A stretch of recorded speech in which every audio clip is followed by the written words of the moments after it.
माँ है मीरा कुमार जी, मेरे नाना जी हैं बाबू जगजीवन राम, मेरी दादी हैं सुमित्रा देवी जी। उन्होंने पटना के लिए यहाँ पर सेवा की है। हम लोग तो जानते हैं कि भारतीय जनता पार्टी क्षत्रियों का अपमान कर रही है।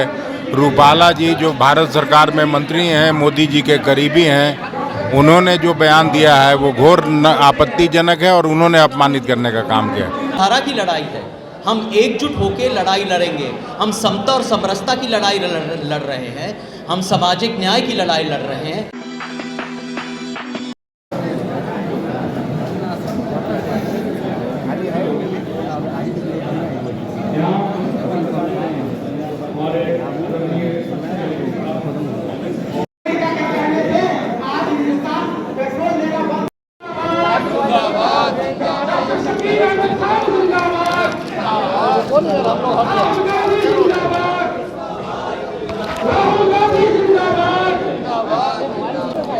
कांग्रेस पार्टी जिंदाबाद जिंदाबाद जिंदाबाद कांग्रेस पार्टी जिंदाबाद जिंदाबाद जिंदाबाद मनसूर अब्दील जी जिंदाबाद जिंदाबाद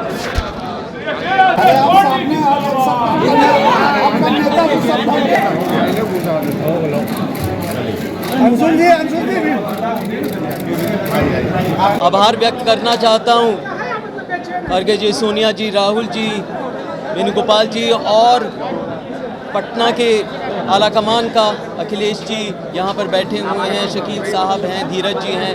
सबका आभार व्यक्त करना चाहता हूँ, कृतज्ञता देना चाहता हूँ। और मुझे कोई संदेह नहीं कि पटना की आवाम का विश्वास जीतकर मैं ये चुनाव भी जीतूंगा। और यहाँ पर जो जनता है वो त्रस्त है, वो अपने सांसद को ढूंढ रही है लेकिन वो लापता है।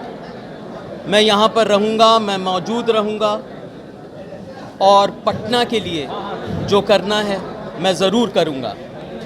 मेरी पृष्ठभूमि भी है, मेरी माँ है मीरा कुमार जी, मेरे नाना जी हैं बाबू जगजीवन राम, मेरी दादी हैं सुमित्रा देवी जी। उन्होंने पटना के लिए यहाँ पर सेवा की है। यहाँ पर घर है उनका, हमारा घर है, तो हम यहाँ रहेंगे, यहाँ पर सेवा करेंगे और इस चुनाव को जीतेंगे।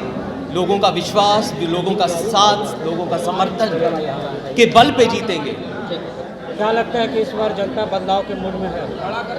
देखिए, यहाँ पर आर्थिक विषमताएं हैं, बेरोजगारी है, मंदी है, गरीबी है, गुर्बत है।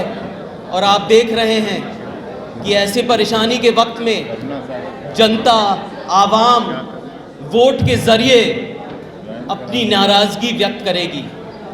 यहाँ पर नाराज़गी भी है, यहाँ पर लोग परेशान भी हैं, उनकी दुश्वारियाँ हैं, उनकी रंजिशें हैं, उनकी फरियाद हैं, लेकिन उनके सुनने के लिए कोई अभी तक नहीं आया है।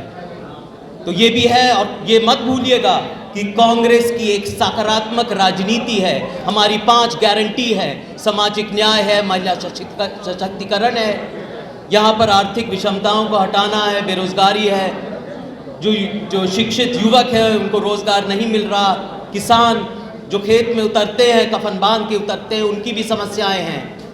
एक नहीं अनेक समस्याएं हैं, तो उनको लेके कांग्रेस हल ढूंढ के लाई है। घोषणा पत्र में हमारी गारंटी है, हम ये नहीं कहते कि हमारे वादे हैं, हमारी गारंटी है और उन गारंटी को अपनी मंजिल तक पहुंचाएंगे। आखिरी सवाल, 2 चरण का चुनाव पूरा हो चुका है, 400 का सपना पूरा होगा या नहीं? नहीं, देखिए, सपने तो वो बहुत देखते हैं, उनके सपने नाकार हो जाते हैं। लोग सपनों को उनके एक तरह से इतिहास के कूड़ेदान में फेंक देते हैं। यहाँ पर तो लोग समझते हैं कि 300 सीट आ गई और समझते हैं 400 आ गई।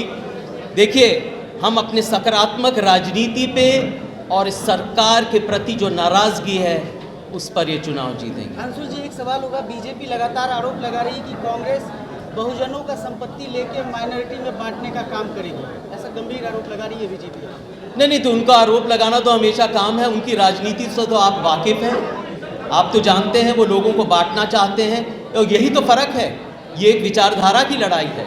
हम एकजुट होकर लड़ाई लड़ेंगे, हम समता और समरसता की लड़ाई लड़ रहे हैं, हम सामाजिक न्याय की लड़ाई लड़ रहे हैं, वो समाज को बांटने की लड़ाई लड़ रहे हैं। आप तो समझते हैं उनकी रणनीति, उनका खेल।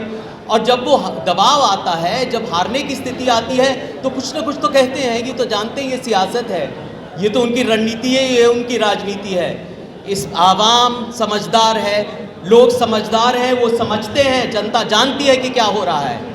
और कांग्रेस पार्टी को, महागठबंधन को हम एकजुट के लड़ रहे हैं। महागठबंधन को वोट ज़रूर पड़ेगा, इसमें कोई संदेह होना नहीं चाहिए।